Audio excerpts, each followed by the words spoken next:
Every glass on my tray trembled when my brother laughed and told a room full of donors that I was just helping the catering crew. The room did not go quiet when Mason said it. A few people smiled because Mason had delivered the line like a harmless family joke. A man in a navy tuxedo glanced at the black service badge clipped to my blouse, then looked away. Someone near the stage kept talking about tax deductions. The string quartet continued playing because musicians at expensive events are trained not to react when a family embarrasses itself in public. Then the main doors opened. Lieutenant General Marcus Vale walked in with rain on the shoulders of his coat and a gray speech folder under one arm. He was almost 20 minutes late, which meant Mason had already decided the evening belonged entirely to him. General Vale took 3 steps into the hall, then he stopped. His eyes moved from my face to the tray in my hands. From the tray to the strips of blue tape I had placed across the old railway tracks in the floor. Then back to me, Commander Ross? The quartet stopped on an unfinished note. A fork struck porcelain near the sponsor tables, then the entire hall held still around the rain ticking against the black windows. Mason's smile stayed in place, but something behind it collapsed. General, I see, came closer. Evelyn Ross? Yes, sir. A bead of champagne slid down the side of the nearest glass. I watched it reach the stem without falling. Mason gave a short laugh. You two must have crossed paths at some Navy event. Evelyn does logistics work, inventory, schedules, that kind of thing. General Vale looked at him, then he looked past him at the 20-foot screen above the stage. A military transport aircraft filled the screen. Beneath it were the words that had built my brother's foundation. 17 minutes that brought them home. The general's expression changed. Why, he asked, is Operation Lantern playing at your fundraiser? Mason did not answer quickly enough. General Vale placed his gray folder on the tray I was still carrying. Then he asked the question that changed the entire room. And why is the officer who kept that evacuation corridor open carrying your drinks? 5 days earlier, I had been sitting in my office in Norfolk with a port contingency map spread across my desk. The map showed 3 hospitals, 2 fuel depots, 4 bridge restrictions, and every place a storm surge could turn a normal supply route into a line of stranded ambulances.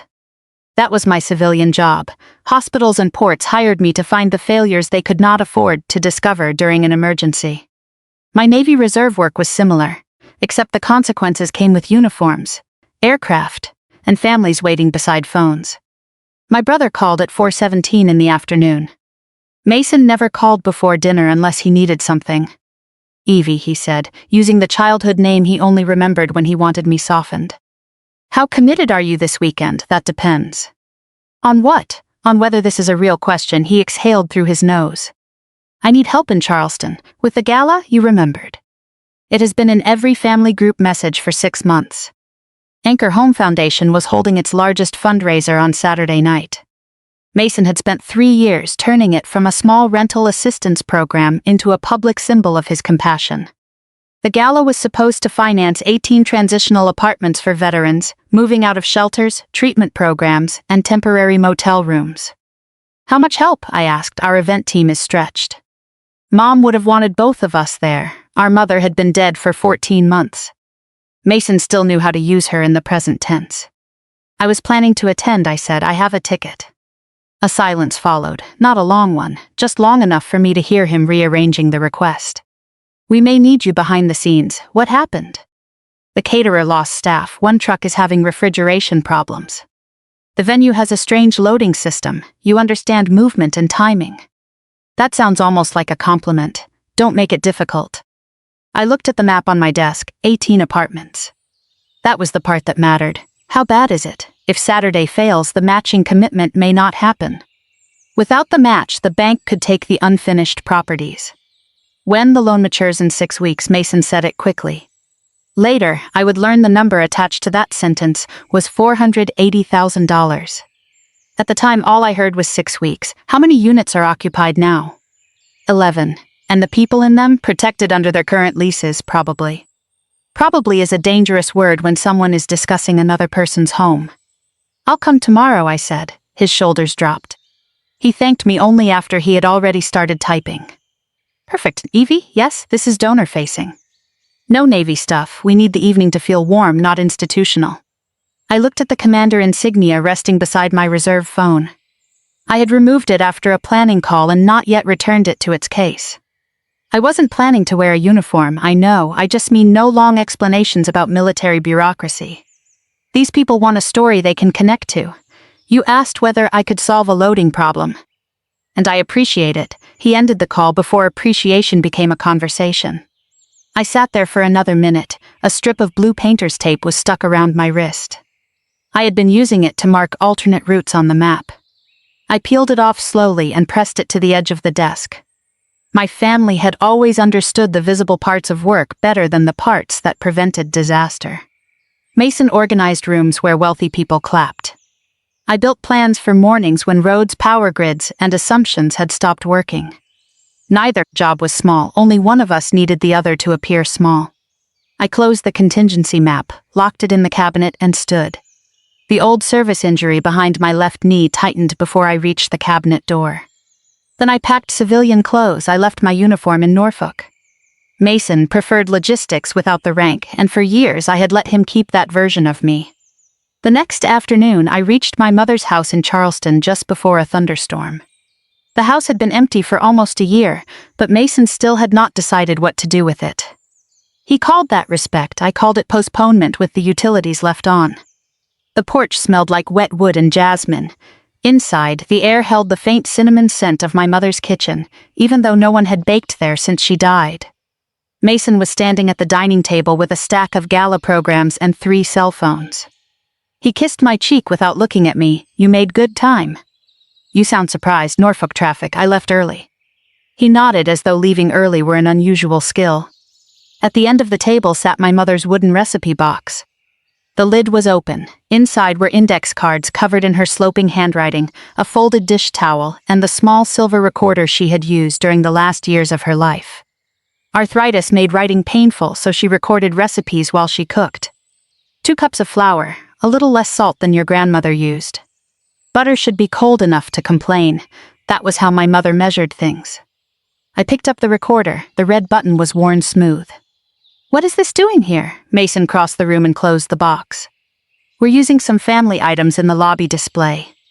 Mom's recipes, roots, home, the idea that everyone deserves a place that feels permanent." "Did she record something for the gala?" His hand remained on the lid. "She told the story that inspired the foundation." "What story?" He glanced at one of his phones. "Lila is waiting at the venue." "We're already behind, Mason. It's a short voice clip." Nothing dramatic. Our mother had been excellent at making painful things sound undramatic.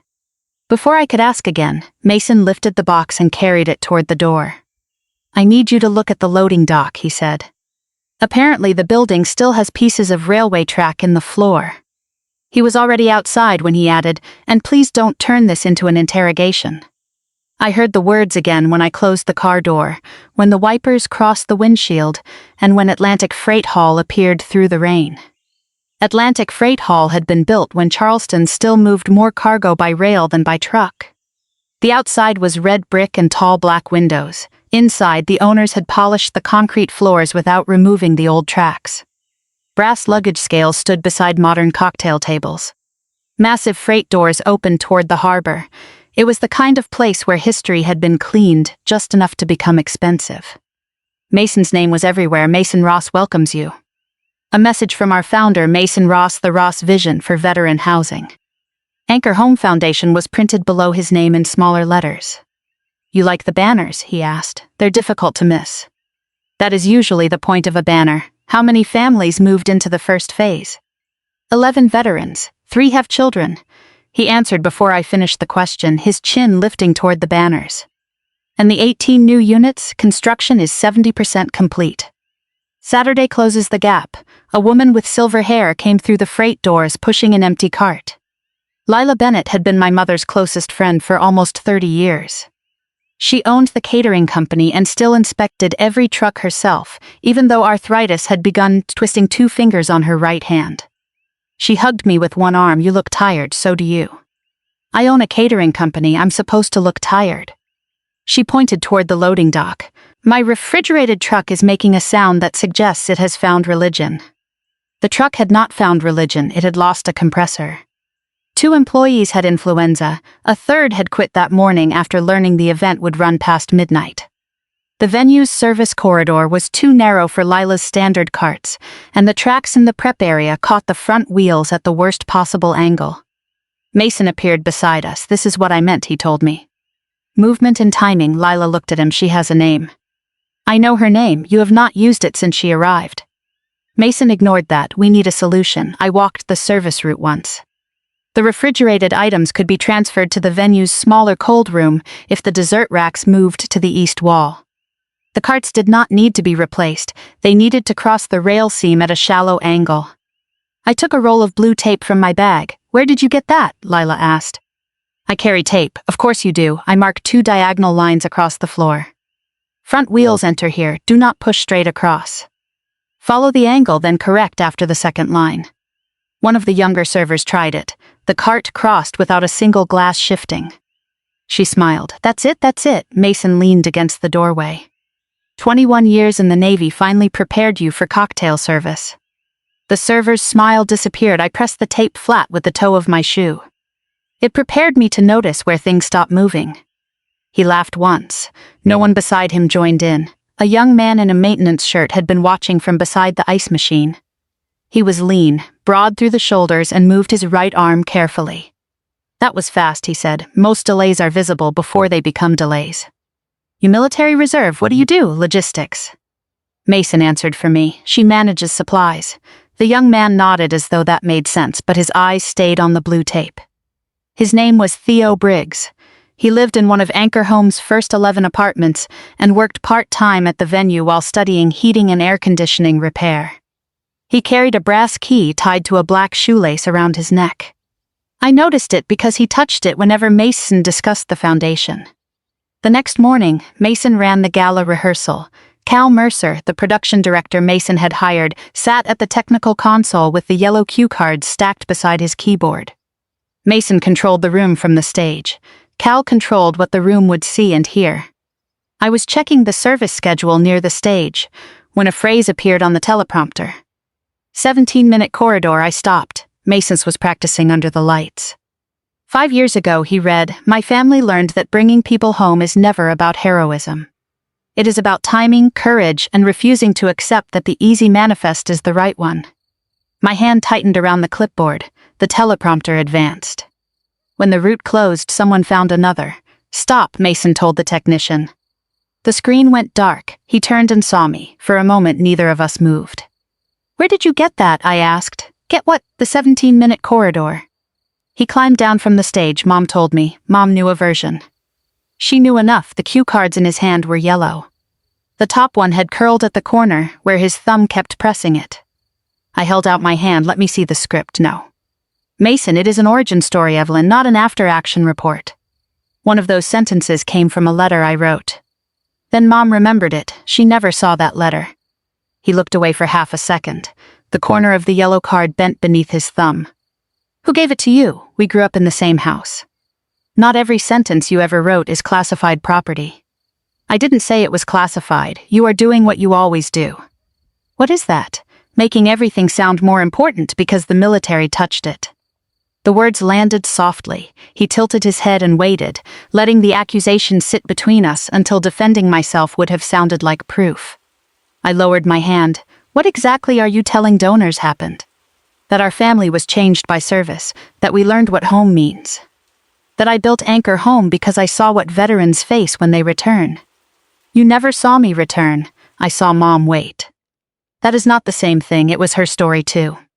"No, her fear was her story, and your silence made the rest impossible to use." There it was, not an apology, a justification. "You could have asked," I said. "I did ask. For years, you said you couldn't discuss it." "At first I couldn't, and later, I looked at him." "Later you stopped asking," he gave a tired smile.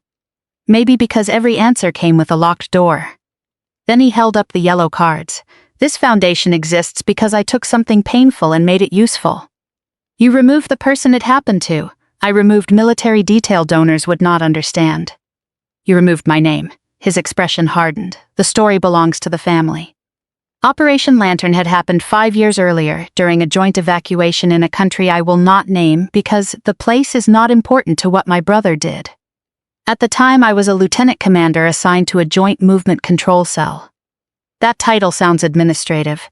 Most titles do until the moment they become the only thing between a damaged runway and people who cannot leave.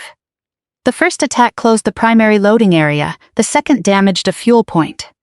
By the time I reached the movement tent, we had 23 wounded service members, 14 local medical workers, 2 aircraft with different weight limits, 1 usable approach route, and a weather system moving toward us faster than the forecast had promised. General Vale was the Joint Task Force commander. He spoke through a radio from another position because the road between us was no longer reliable. "How long can you keep a corridor?" he asked. I looked at the fuel estimate, the runway team's report, and the line of names on the medical manifest.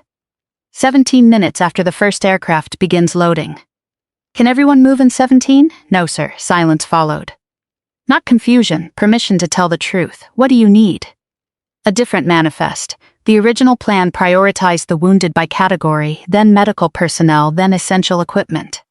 It made sense on paper, it failed under the weight limits.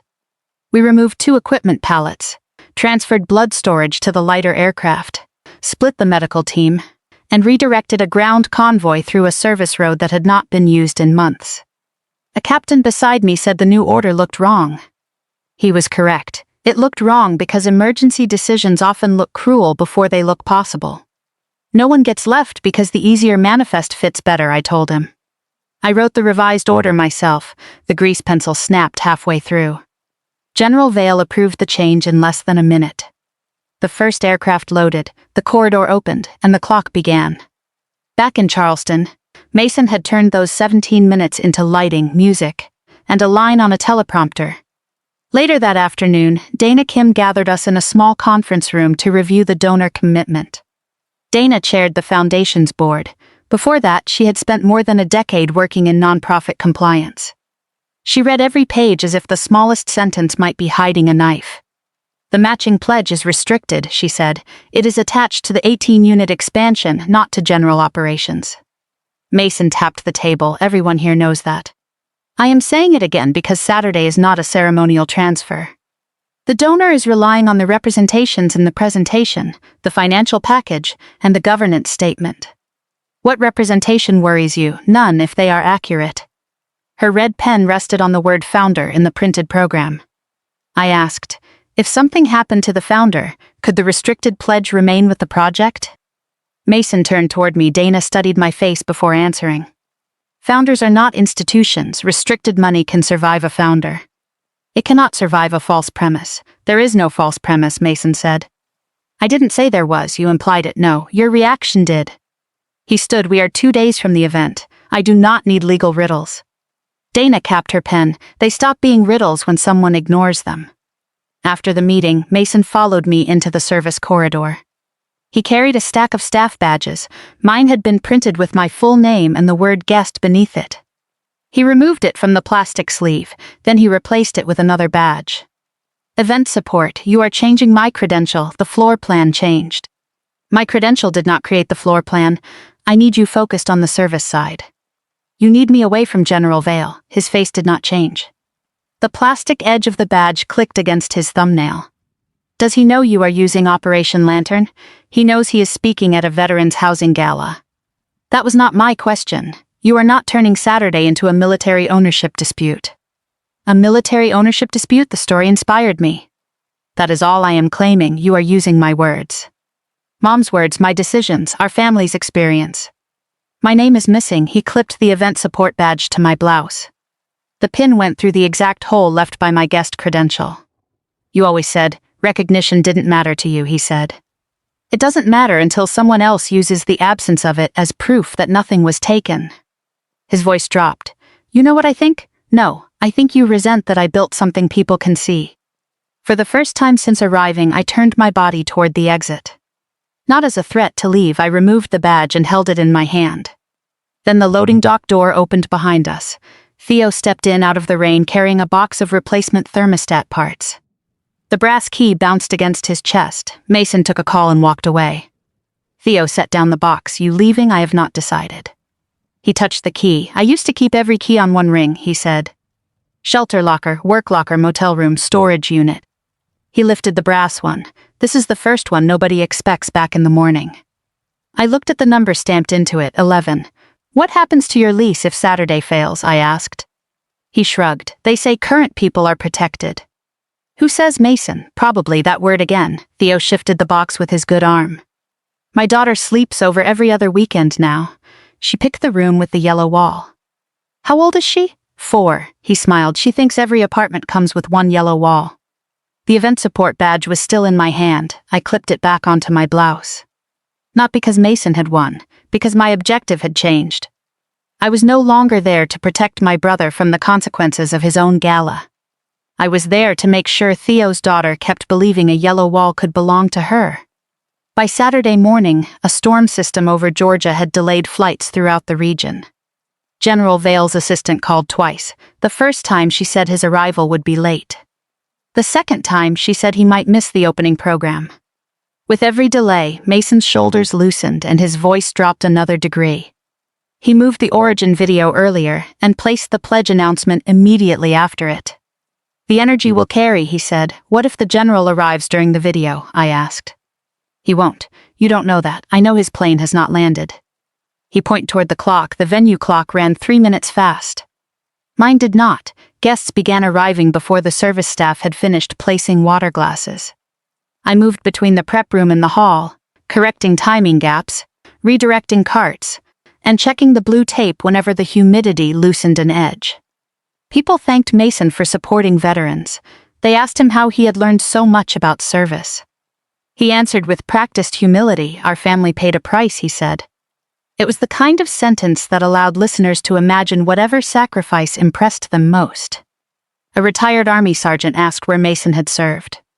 Mason smiled. I served in a different way. The sergeant nodded politely. 5 feet away, I adjusted his chair so his injured knee would not strike the table frame. He thanked me without looking at my badge. His attention returned to the stage before he saw the black badge. A room sees what it has been told to see. Near the VIP tables, a donor asked Mason whether I was his sister. He placed a hand on my shoulder. The pressure was light. Possessive things do not need to be heavy. Technically, he said. Tonight she is with Catering. The donor laughed. I watched Dana Kim stop writing. Her red pen remained above the program for a full second. Mason guided me toward the service corridor. Do not stand near the sponsor tables. You told them I was Catering. You are helping Catering. You said technically I am your sister. It was a joke. No, it was a hierarchy. He looked past me toward the entrance. Do not start. I haven't. His hand closed around the program hard enough to crease it. I had not argued. I had not made a scene. I had simply stopped helping him pretend his choices were accidental. Lila called me from the technical booth. They are about to play Claire's voice. I went upstairs. The booth was dark except for control screens and the reflected gold light from the ballroom.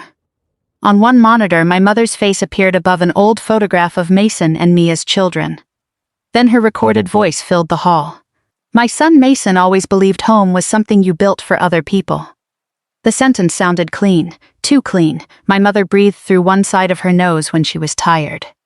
The editor had cut around that breath. The video continued.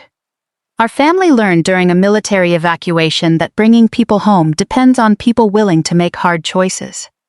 I leaned toward the speaker there, a small click. A missing fraction of sound. Where is the original file? I asked. Lila did not answer. She watched the screen. Claire gave me several recordings. Did Mason edit them? He hired the production team. That was not my question. She closed her eyes briefly. Your mother asked me to keep the raw files. Why? She said you might need to hear one later. When is later? She did not know. On the screen, footage of helicopters appeared over music that sounded designed to make generosity feel heroic. I knew immediately that something was wrong. Operation Lantern's last evacuation had not been completed by helicopter. The final lift had been a fixed-wing transport after we removed equipment pallets and recalculated the load. The production team had used the wrong aircraft because a helicopter looked more dramatic. That meant someone had not merely misunderstood the story. Someone had rebuilt it. Who approved this cut? I asked Cal. He glanced toward the hall. Mr. Ross, did my name ever appear?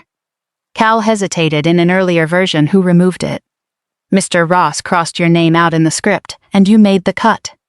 Cal looked at the control screen. Yes. Lila reached beneath the console and took out a clear plastic bag. Inside was a memory card labeled cornbread. My mother labeled everything according to what she had been cooking when she recorded it. Claire left this for you, Lila said. What is on it? I never listened to all of it, but Mason did, her silence answered. Why didn't you give it to me? Because he said it would destroy the foundation.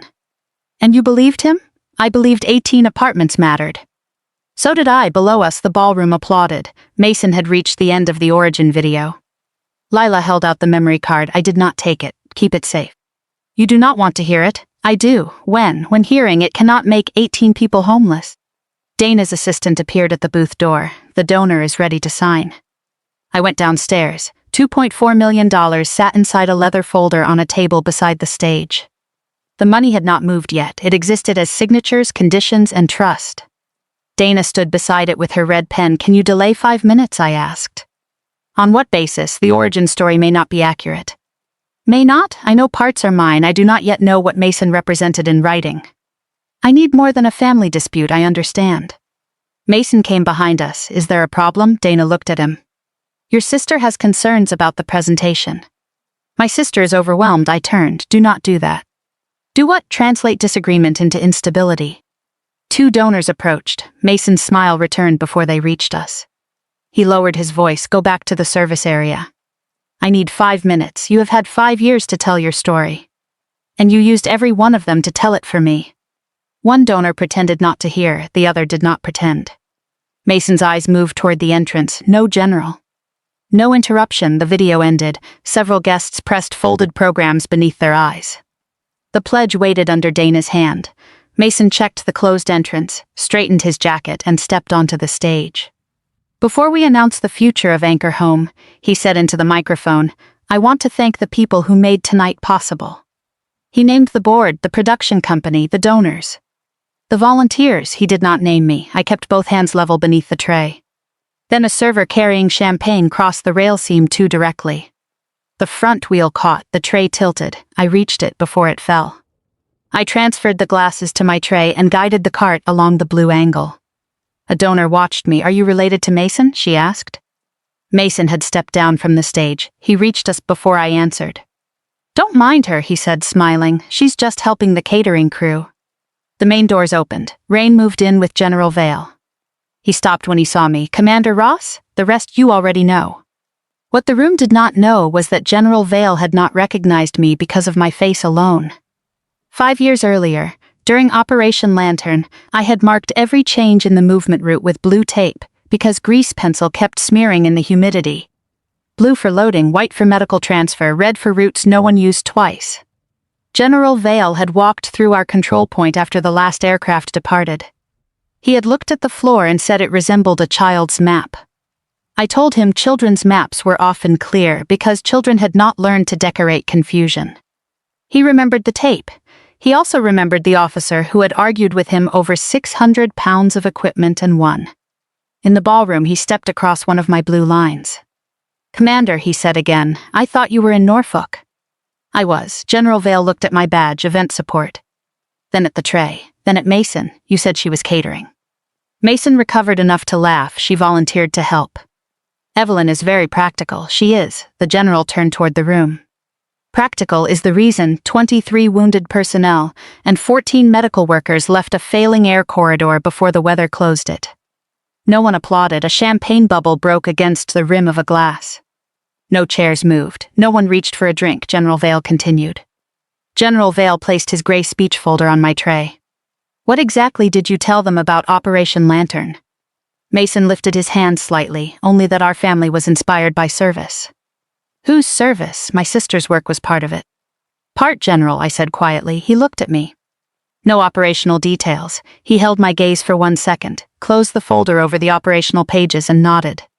My brother would have argued with the boundary. General Vale simply honored it. Then he opened the folder. My staff prepared a public version of the task force commendation because your foundation asked me to speak about the operation. Mason's hand stopped halfway to his jacket button. His prepared smile remained, but he stopped, looking at the donors and fixed his eyes on the page. General Vale removed one page. Commander Evelyn Ross led the Joint Movement Control Cell responsible for redesigning the final evacuation sequence under restricted fuel, damaged infrastructure, and a closing weather window. The donor beside me lowered her glass, General Vale continued. Her revised lift plan kept the corridor functioning for 17 minutes. He looked at Mason. That is the number on your screen. Mason glanced up as though the words had appeared there without his permission. The Foundation honors the whole mission, he said. General Vale's voice remained level. A lift plan is not a list of aircraft. It is a promise about who gets home first. Then he placed the page on top of Mason's yellow cue cards. Read the name. Mason did not move. General, this is not the place. You made it the place. A chair leg scraped once. Someone near the back drew in a breath and held it. Then even the ice in the glasses seemed too loud. Mason picked up the page. His hand shook just enough to make the paper tap against the card beneath it.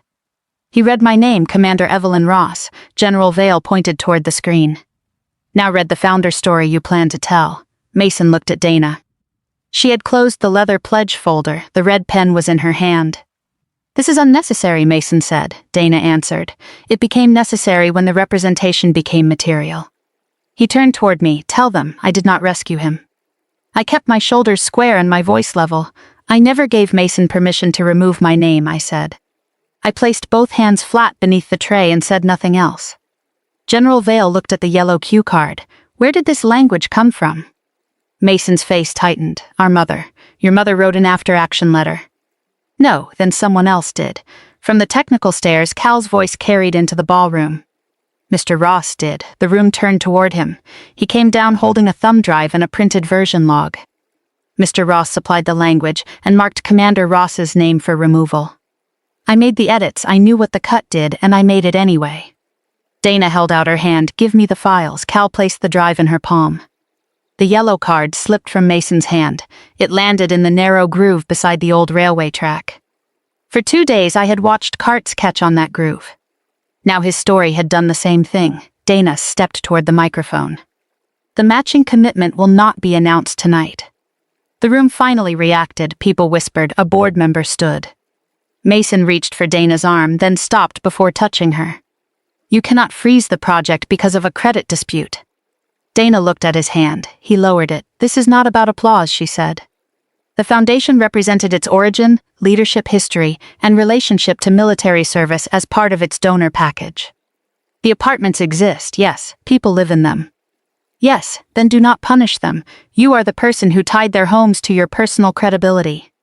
He pointed toward me. She is doing this because she has always hated being overlooked. Chairs creaked across the ballroom as faces turned toward me. Mason watched them move, then lifted his chin. I set the tray on a nearby table. No, I said, I am asking you not to use those people as cover. You are stopping the money. I asked whether the project could survive without you before I knew the whole truth. His eyes moved from Dana's red pen to the closed pledge folder. The color left his face. I had not come to destroy his foundation. I had already begun separating it from him. Dana opened the leather folder again, but she did not remove the pledge. The restricted commitment can be placed in escrow while the board conducts an independent review. Mason stared at her. You cannot operate Anchor Home without me. Dana uncapped the red pen. Founders are not institutions. She drew one line through his name in the prepared announcement. At the edge of the ballroom, Theo had been watching. He walked forward slowly. The brass key hung from the black shoelace around his neck. He removed it and placed it on the table between us. Am I losing my apartment? He asked. The entire room became smaller. The general, the donors, the cameras, Mason's banners. All of it narrowed to one brass key. I looked at Dana. She answered first. Current leases remain protected. Theo did not look at her. He looked at me. And the new places? Not if the board does its job, I said. Mason stepped toward him. The project exists because of me. Theo picked up his key. I didn't ask who it exists because of. Mason's mouth opened, but no answer came. His eyes dropped to the brass key in Theo's hand, then lifted toward the darkened banner carrying his own name. Dana called an emergency board meeting in the small conference room. Before we went in, General Vale found me in the hallway. The music had stopped. Through the walls, I could hear the low machinery of people deciding what to do after a public truth. You all right? He asked. I am standing. That was not the question. It is the answer I have, he nodded. Then he asked, how long did you know? That he used the operation? 2 days. That he removed you? An hour. That your words were in it? Since rehearsal. He studied me. Why didn't you stop it? 18 apartments. That is a number. It is 18 doors. That sounds like something you told yourself. I looked at him. He had commanded enough people to know when precision was being used as armor. I thought staying quiet protected the mission, I said. And did it until tonight? No, General Vale's voice stayed level. I searched his face for anger and found none. Your silence protected your brother from making a decision, he said. It did not protect the mission. I looked through the open doorway. Mason was surrounded by board members, donors, and questions he could no longer redirect. General Vale handed me the public commendation. A movement plan is a promise about who gets home first, he said. Silence makes a manifest too, Commander. Someone still gets left behind. In the conference room, Dana laid out the options. The donor's commitment could move into escrow. The Foundation's board could appoint an interim executive director. Mason could be suspended pending an independent review of the presentation, donor materials, and origin narrative. The 18-unit construction project could continue if financial controls were transferred immediately. Mason sat at the far end of the table. You think donors will stay if I am removed? Dana answered, some will not. Then this solution is imaginary. Some will stay because the project matters more than your image. I built the relationships and damaged them. He looked at me. What do you want? He looked at me without glancing toward Dana, the donors, or the door. I want the apartments protected. What else? A public correction. His mouth tightened. Fine, not a vague statement about shared family inspiration. You will say the story came from Operation Lantern. You will say I led the movement cell. You will say you removed my name. That sounds like humiliation. It sounds like sequence. What else? You step away from management during the review. He leaned back. And you take over? No. His chair stopped rocking.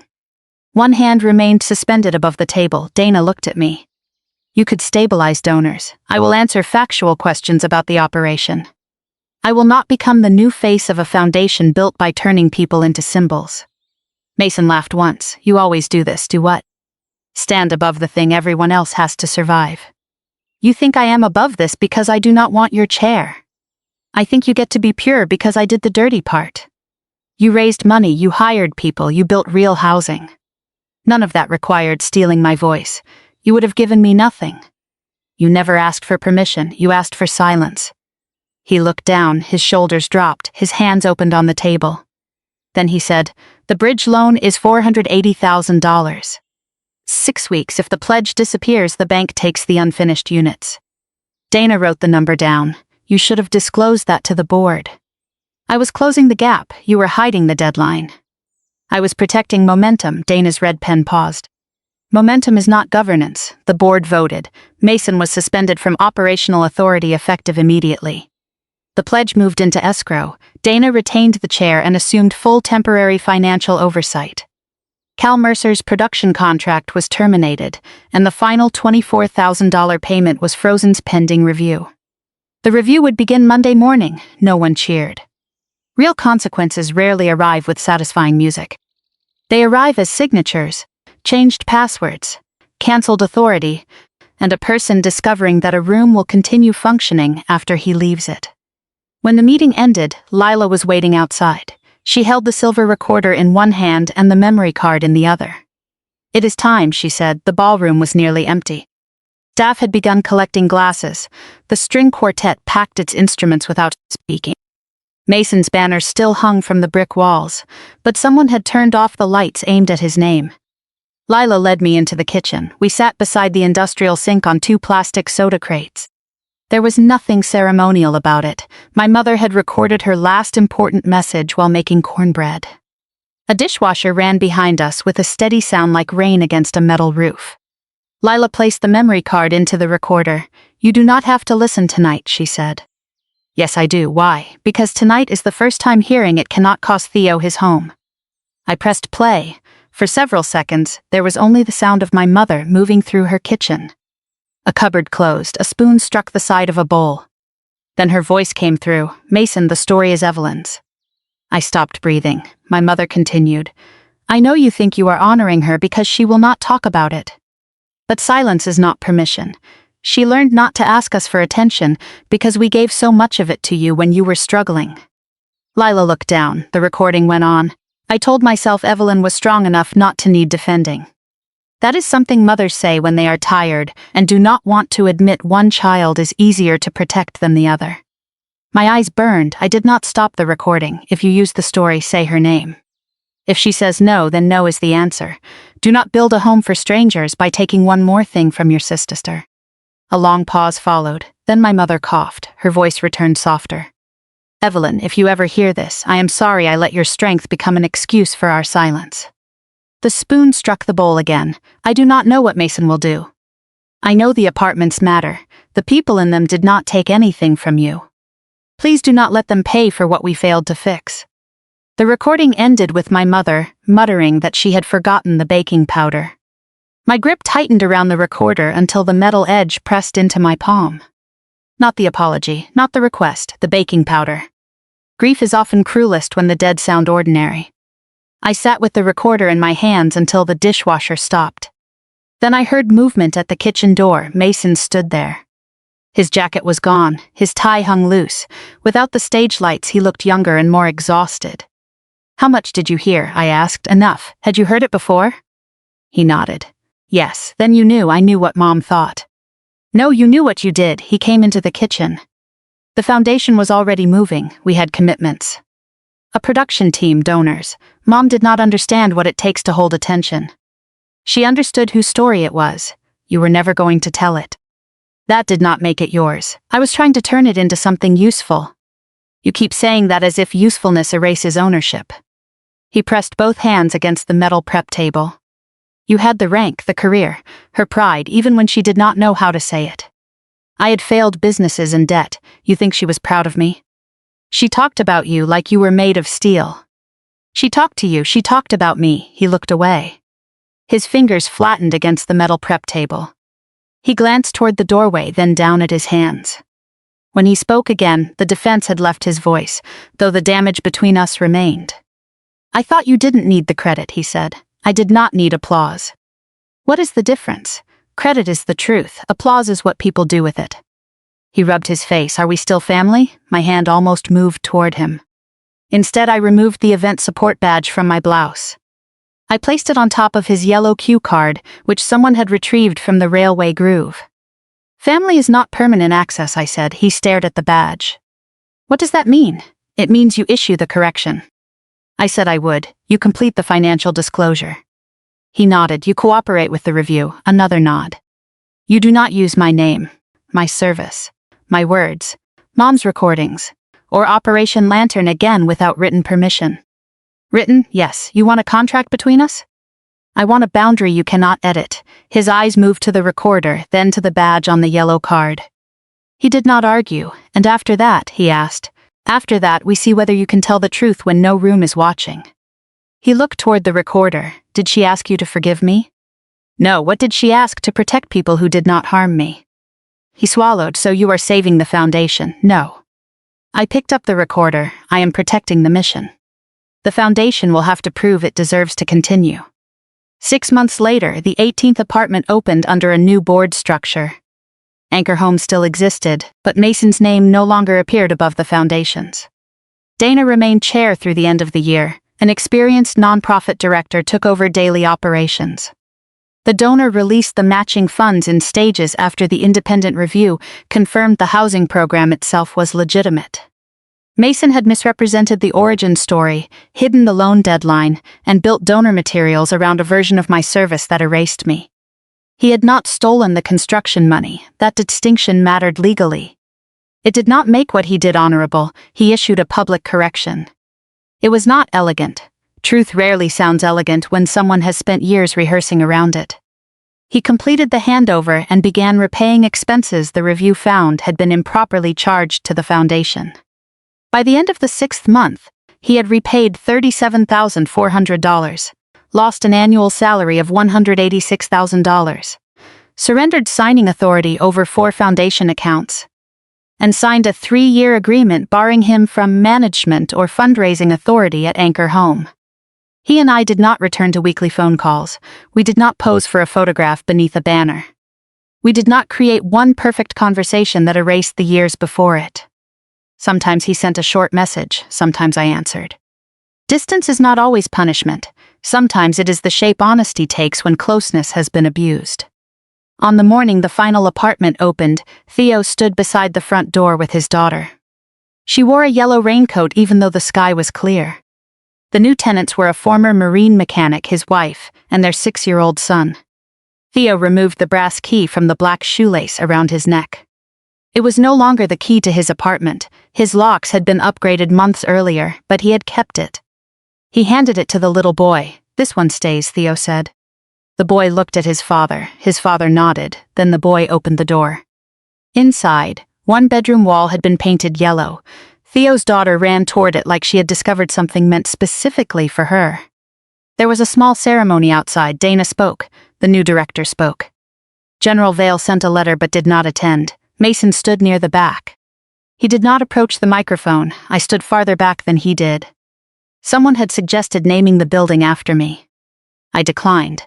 A few people looked from me to the blank brick beside the entrance, waiting for me to reconsider. They had mistaken being seen for placing my name on another wall. It did not. Honor was never the room learning my name for one dramatic night. Honor was making sure no one could erase it the next morning. Revenge would have been easy to misunderstand. I could have demanded the foundation collapse because Mason had used my story to build it. I could have let every donor walk away and told myself the wreckage was justice. But 18 doors had nothing to do with my brother's ego. Theo's daughter had nothing to do with my mother's silence. The families waiting for keys did not owe me a sacrifice just because I had already made one. So I did not save Mason. I did not protect his title, his reputation, or his version of the past. I protected the people he had placed behind those things. There is a difference.